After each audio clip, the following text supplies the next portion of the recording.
Ini benar-benar nanti menjadi bumerang bagi praktisi hukum, terutama bagi para pengacara maupun para hakim. Saya setuju dengan Omnibus Law itu, tapi cara draftingnya itu.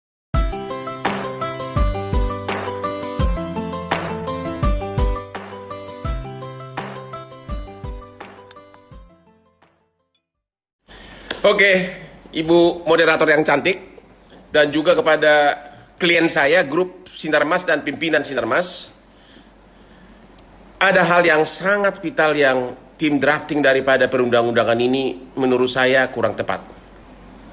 Contoh, satu undang-undang yang ikut dirubah, misalnya 5 pasal atau 6 pasal dibuang, dihapus di Omnibus Law. Tapi undang-undangnya itu masih berlaku. Yang tidak berlaku hanya 5 atau 6 pasalnya.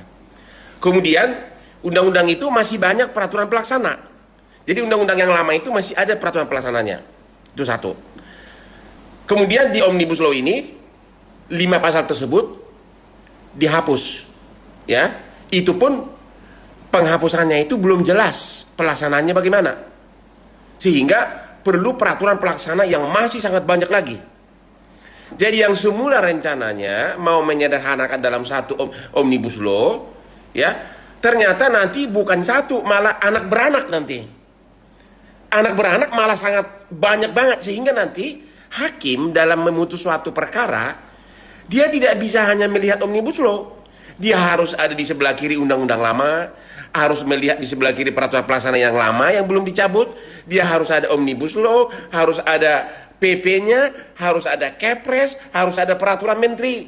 Ini benar-benar nanti menjadi bumerang bagi praktisi hukum, terutama bagi para pengacara maupun para hakim. Karena begitu banyak referensi yang harus dibaca. Begitu banyak. Karena apa? Harusnya, saya setuju dengan Omnibus Law itu.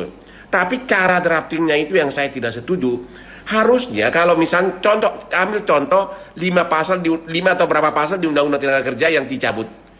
Kenapa tidak langsung Undang-Undang Tenaga Kerja itu diterbitkan lagi dengan nomor baru, dengan memasukkan pasal-pasal yang baru, sehingga orang kalau membaca undang-undang tidak harus lagi kayak yang lama, kayak peraturan pelaksananya, kayak Omnibus Law, peraturan pelaksananya lagi, sehingga menjadi chaos nanti. Menjadi chaos yang rencana semula mau to simplify, malah menjadi amburadul nanti dalam pelaksanaan. Itu bisa sangat bahaya. Oke, yang kedua, sampai hari ini kita belum tahu Omnibus Law itu yang mana yang final. Jadi kalau ditanya detail nanti mengenai begini ini, saya nggak bisa jawab. Karena apa? Karena di setiap kita print dari medsos, sekarang isinya beda. Jadi mau tidak mau kita harus menunggu yang sudah diundangkan oleh Seknek nanti, baru kita tahu mana sebenarnya Omnibus Law yang berlaku. Saya kasih contoh nih. Selama 2 minggu ini saya sering mengamati pernyataan dari Menteri Tenaga Kerja yang mengatakan bahwa dia kasih contoh mengenai kontrak kerja waktu tertentu. Contohnya, ya kan kontrak kerja waktu tertentu itu kan pada dasarnya hanya untuk pekerjaan yang sifatnya sementara, dan itu diatur di pasal 59 di Undang-Undang Tenaga Kerja. Ternyata di Undang-Undang Omnibus Law itu sudah dihapus pasal itu, tapi tidak diatur apakah kontrak kerja waktu tertentu tersebut untuk sifatnya sementara atau tidak. Bahkan ada pasal di Undang-Undang Omnibus Law itu mengatakan jangka waktu berapa lama kontrak kerja itu tergantung kesepakatan para pihak. Ya, kalau tergantung kesepakatan para pihak, berarti syarat utama bahwa kontrak kerja itu hanya untuk pekerjaan yang sifatnya sementara berarti tidak tepat. Karena orang bisa bikin kontrak kerja waktu tertentu 2 tahun, 10 tahun, 50 tahun. Karena di undang-undang yang baru ini disebutkan tergantung kesepakatan para pihak. Itulah salah satu contoh agar benar-benar tahu Omnibus Law ini memang menguntungkan atau tidak. Kita harus menunggu yang bersifat final. Tapi ada hal-hal yang justru malah merugikan pengusaha. Saya kasih contoh, ada 10 pasal di Undang-Undang Cipta Kerja ini yang memberikan ancaman pidana kepada pengusaha kalau melanggar Undang-Undang Ketenagakerjaan. Contoh, kalau tidak bayar pesangon sesuai dengan undang-undang, ancaman hukumnya 4 tahun penjara. Oke, kita lihat dulu dalam realita ini. Orang kalau sudah tahu ada delik pidananya, dia tidak akan pergi ke perdata. Dia akan langsung, si buruh ini akan langsung membuat laporan polisi kepada kepolisian untuk melaporkan si majikan yang tidak membayar pesangon. Tentu, mungkin uang pesangonnya itu mungkin cuma di bawah 100 juta. Si majikan yang dipanggil polisi, daripada saya di BAP, seorang konglomerat di BAP, ya mendingan bayar pesangonnya deh. Atau dia harus nunjuk bayar pengacara. Kalau dia harus bayar pengacara, dia harus di BAP di kepolisian, yang sudah lebih mahal dari uang pesangon. Inilah salah satu contoh bahwa ternyata Omnibus Law itu malah menguntungkan juga buruh. Cuma pastinya itu bagaimana? Karena saya kasih contoh. Selama ini coba, kalau ada misalnya buruh yang gajinya cuma di UMR misalnya 3 juta atau 4 juta. Dia kalau menuntut pesangon, pertama harus bipartit, harus mediasi. Kewenangan Depnaker tidak punya power untuk memaksa. Kemudian gugat ke pengadilan perburuhan. Habis itu bisa kasasi. Habis sudah kasasi, eksekusinya bagaimana? Jadi uang pesangon yang cuma mungkin di bawah 100 juta bisa sampai setahun lebih. Nah, daripada saya mengajukan setahun lebih, mendingan saya lapor ini si konglomerat ke Polda Metro Jaya. Pasti akan langsung pusing ini si majikan kalau dilapor, daripada saya di BAP di Polda, daripada saya bayar Hotman Paris 500 juta per satu surat kuasa. Jadi banyak hal-hal yang belum pasti. Kita harus, agar bisa komentar tentang Omnibus Law, kita harus menunggu peraturan pelaksanaannya. Boleh nggak si karyawan ini begitu tidak dibayar pesangon langsung lapor polisi? Apakah harus nunggu putusan pengadilan?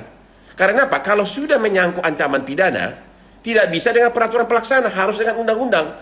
Karena KUHP mengatakan tidak ada ancaman pidana kalau tidak diatur undang-undang. Jadi nanti pemerintah tidak bisa mengatur di peraturan pelaksana. Kalau saya menyarankan, kalau mau semua undang-undang itu efektif, harus setiap pasal itu dibuat ancaman pidana.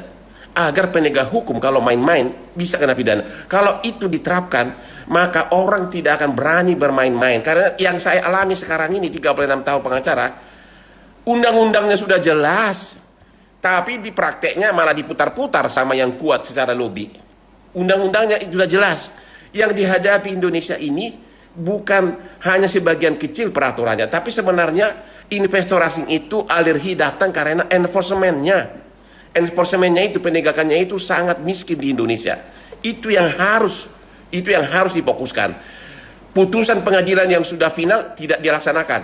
Karena apa? Kita tidak mengenal seperti di Singapura, di Inggris, di Amerika namanya contempt of court. Siapa yang tidak melaksanakan putusan perdata pengadilan bisa masuk penjara. Di kita putusan pengadilan TUN yang sudah dimenangkan investor misalnya, sudah kalah bupati atau gubernurnya nggak peduli. Jadi yang Omnibus Law ini saya belum bisa mengatakan akan sangat menguntungkan investor. Contoh sekarang ini yang sangat diributkan orang adalah mengenai pesangon yang katanya 32, sekarang 25, dan katanya ada 6 bulan itu akan dibayar dari jaminan dari pemerintah. Cuma bagaimana prosedurnya itu pun belum diatur. Ya kalau misalnya dulunya si karyawan tersebut untuk menuntut pesangon 32, targetnya cuma satu majikan. Sekarang dia harus berperang di 2 front. Satu ke majikan, satu dia harus menuntut jaminan kehilangan pekerjaan ke pemerintah. Prosedurnya belum tahu berapa lama. Ya, itu.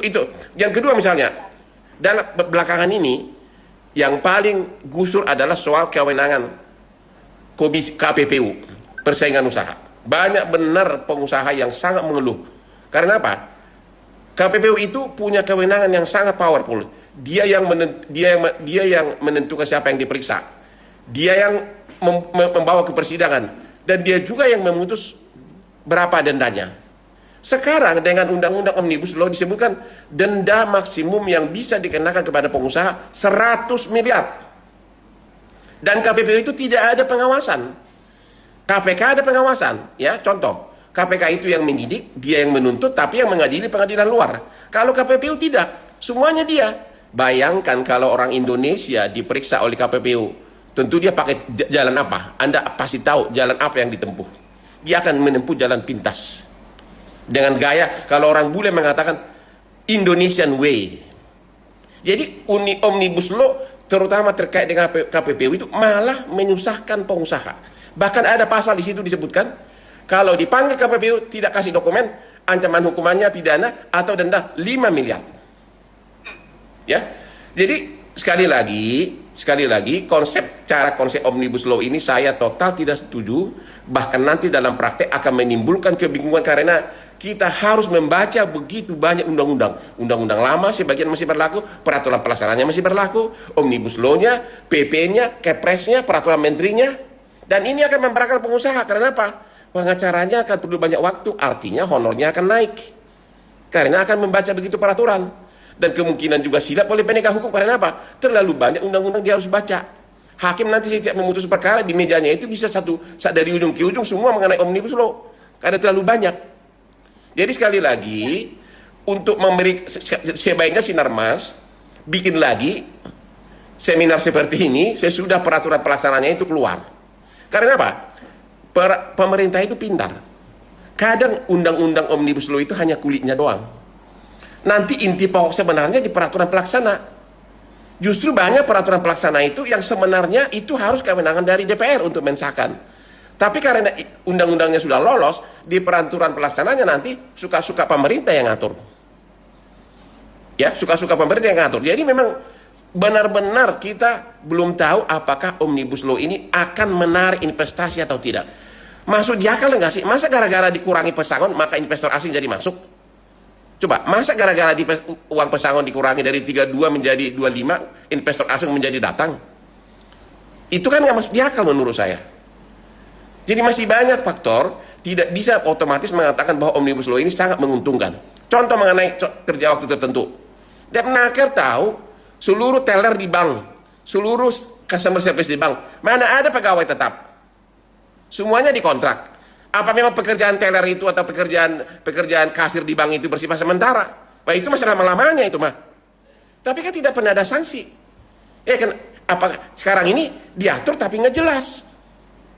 Karena hanya disebutkan kontrak kerja untuk waktu tertentu tergantung kepada para pihak jangka waktunya. Ya berarti boleh suka-suka. Jadi sekali lagi kepada para peserta dan juga pimpinan Sinarmas, mendingan kita bersabar dulu menunggu keluar PP-nya. Karena saya kalau membaca omnibus law ini saya bingung sendiri. Terlalu umum, kulit-kulitnya doang.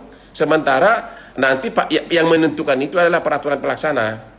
Pesan saya yang kedua adalah saya 36 tahun sebagai pengacara sudah nangani ribuan perusahaan termasuk juga investasi asing. Yang mereka keluhkan itu terutama adalah enforcement-nya, pelaksanaannya, penegakan hukumnya. Itu yang bikin investor asing alergi datang ke Indonesia. Sekarang kepailitan, undang-undang yang sudah jelas pun diputar-putar di pengadilan. Udah jelas-jelas. Ya, jadi untuk apa undang-undang dirubah kalau enforcement-nya juga memang kacau. Jadi lagi-lagi semua agar investor asing datang, orang datang ke Singapura karena apa? Karena mereka percaya kepada penegakan hukum. Lihat Inggris, emang di Inggris itu ada undang-undang dulunya. Di Inggris itu adalah common law. Dasarnya adalah berdasarkan praktik pengadilan. Mereka tidak peduli undang-undang, tapi karena penegakan hukumnya bagus, tetap berjalan. Di sana tidak perlu harus dibikin omnibus law. Ya tidak perlu omnibus law karena common law itu kan berdasarkan praktek, berdasarkan kebiasaan.